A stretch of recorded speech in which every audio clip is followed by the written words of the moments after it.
Assalamualaikum warahmatullahi wabarakatuh. Sebelumnya perkenalkan, nama saya Ramanda Kevianto Sudibyo dengan NPM 233507516037 dari Prodi Hubungan Internasional Angkatan 2023. Pada kesempatan kali ini, untuk memenuhi tugas Global Interfaith Studies, saya akan membedah atau mereview salah satu film sejarah yang berjudul Kingdom of Heaven karya Ridley Scott. Bagi kita mahasiswa hubungan internasional, film ini bukan sekedar tontonan perang kolosal biasa. Film ini bisa menjadi laboratorium hidup untuk kita melihat bagaimana agama, kekuasaan, dan juga ego saling bertabrakan di Tanah Suci Yerusalem pada abad ke-12. Secara garis besar, film ini menggambarkan bagaimana perjalanan Balian, seorang pandai besi dari Prancis yang mencari penebusan dosa di Tanah Yerusalem. Di sana, ia terjebak di tengah ketegangan antara kerajaan Yerusalem yang dipimpin oleh Raja Baldwin keempat, yaitu seorang penderita kusta yang bijaksana, dengan pasukan Salahuddin al-Ayyubi. Namun, fokus kita hari ini bukan hanya soal plotnya, tapi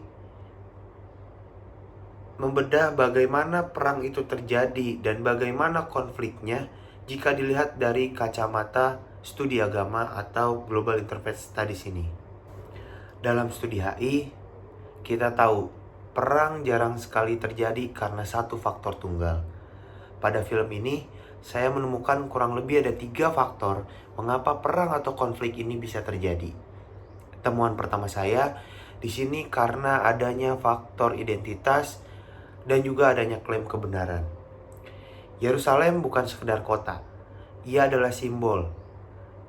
Bagi tentara salib, ini adalah identitas eksistensial mereka. Sedangkan bagi pasukan Salahuddin, ini adalah tanah wakaf yang harus mereka perjuangkan untuk direbut kembali. Di sini kita lihat adanya benturan narasi dari kedua pihak yang berada di tanah Yerusalem. Selanjutnya, temuan kedua saya yaitu karena adanya faktor provokasi dari aktor radikal.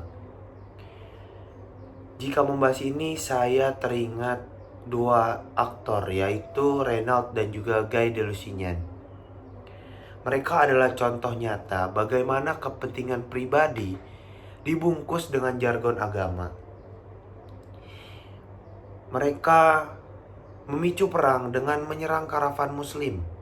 Ini bukan karena perintah Tuhan, tapi mereka haus akan kekuasaan dan juga adanya kebencian personal. Kemudian faktor ketiga yaitu karena adanya faktor krisis diplomasi.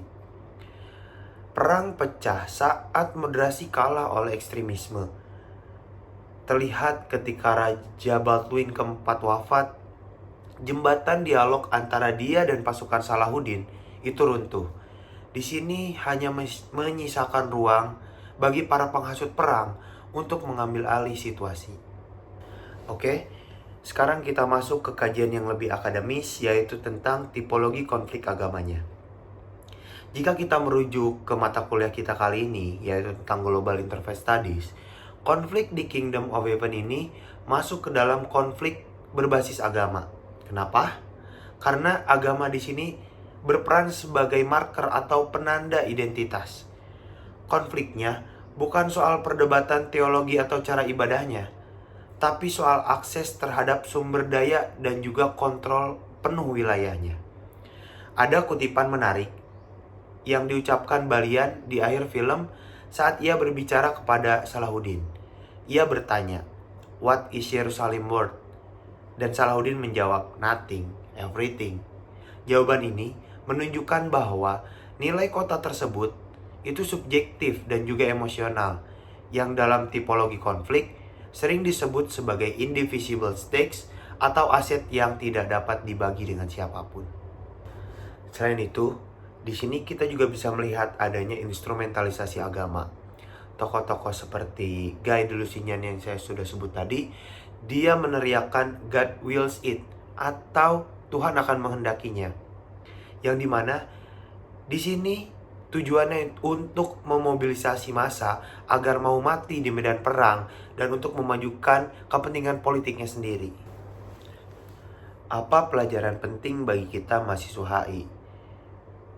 Film Kingdom of Heaven mengajarkan bahwa dalam konflik atau perang agama, biasanya agama menjadi korban pertama yang disalahpahami oleh publik atau oleh massa. Film ini menunjukkan bahwa perdamaian itu mungkin saja terjadi ketika kedua belah pihak itu melihat sisi kemanusiaan satu sama lainnya, seperti yang dilakukan oleh Baldwin dan juga Salahuddin. Namun, perdamaian ini bisa menjadi sangat rapuh jika para aktornya masih memilih untuk memelihara kekuasaan ataupun kebenciannya. Sekian review atau bedah film dari saya. Semoga video ini bisa memberikan perspektif baru tentang bagaimana melihat hubungan agama dan politik internasional. Sekian dari saya. Assalamualaikum warahmatullahi wabarakatuh.